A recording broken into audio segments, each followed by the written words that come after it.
Hello. Okay. I'm really happy you cleared up that cherry thing, by the way.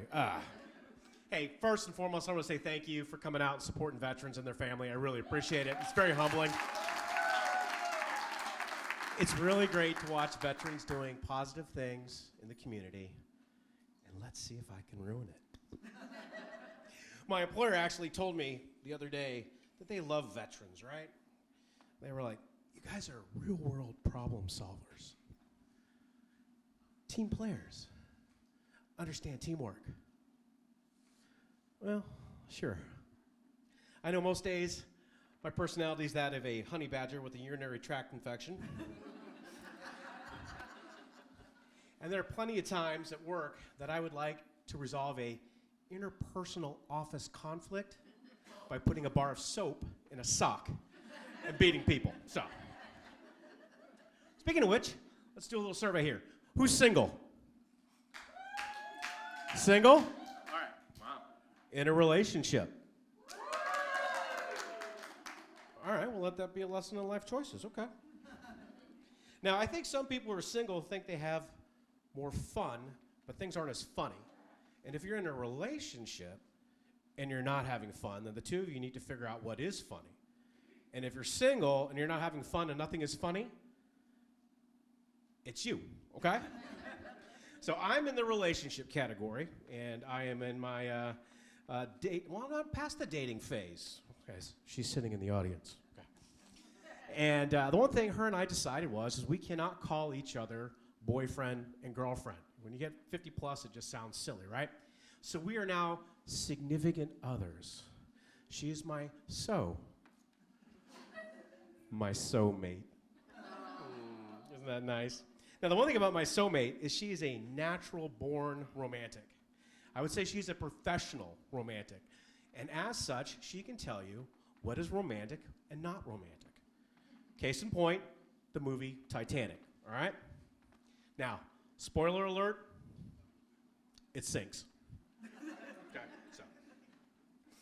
And if you aren't familiar with the movie, it's basically about these two starry-eyed lovers that meet on happenstance, fall madly in love, and have a torrid affair on a boat that the audience knows is going to sink. So again, let that be a lesson about life choices. And as you get to the end of the movie, the key scene is one of the survivors, Rose, one of the starry-eyed lovers, right? We all remember Rose. And she's on a boat over the boat that sank. And she's kind of shuffling towards the edge of the little rail here for the boat. She's lost the weight, good for her, right? And she kind of leans over, so wee, right? And then she takes out the heart of the ocean. She throws it into the water. And then that night, you see her laying in bed, warm and cozy, all the pictures, the wonderful things in her life, her family, her kids, on a horse, a Ferris wheel. You hear the music, near, far, wherever you are.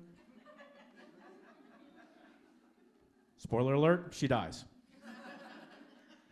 When she wakes back up on the Titanic.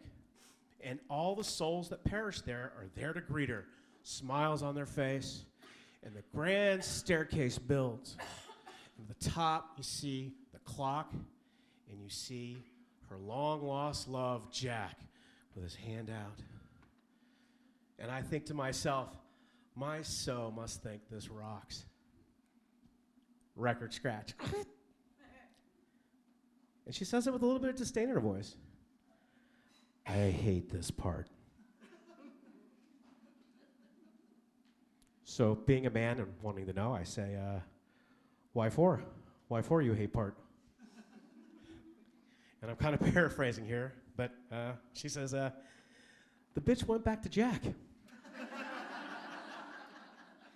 And I was like, okay, she's got a point here. Let's think about this. She got married to Mr. Nameless. The dude doesn't even get a name in the movie, right? So she promises in front of family, friends, and God, Mr. Nameless, and he promises back to her, puts a roof over her head, right? And then he spends his weekends mowing the lawn, cooking hot dogs for the kids. You know they had bill problems at one point, right? that heart of the ocean would have probably come in pretty handy. What's this dude get at the end of his 30, 40 years?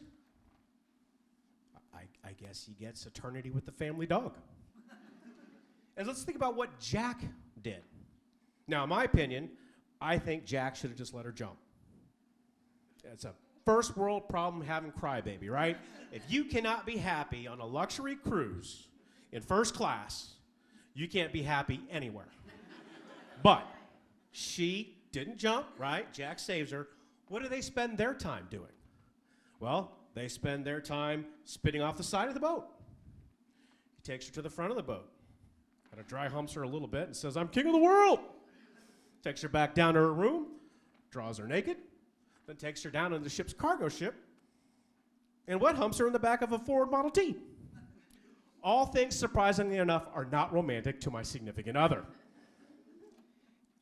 So, with that in mind, I kind of had this thought process of, well, what would have happened if Mr. Nameless would have been there first, right? So she dies and she wakes up and he's there first. She's like, "Babe, babe, babe, I've been waiting to see you. We get to spend eternity together." She's like, "Hey, you, how you doing?" And then Jack kind of comes up behind. He's like, "So who's this guy?" "What's up? I'm Jack. I saw her naked. We made out." So Mr. Nameless gets to lose to the guy and not spend eternity for the guy who was stupid enough not to get on the door. Let that be a life lesson of choices. I'm Russ. Thank you.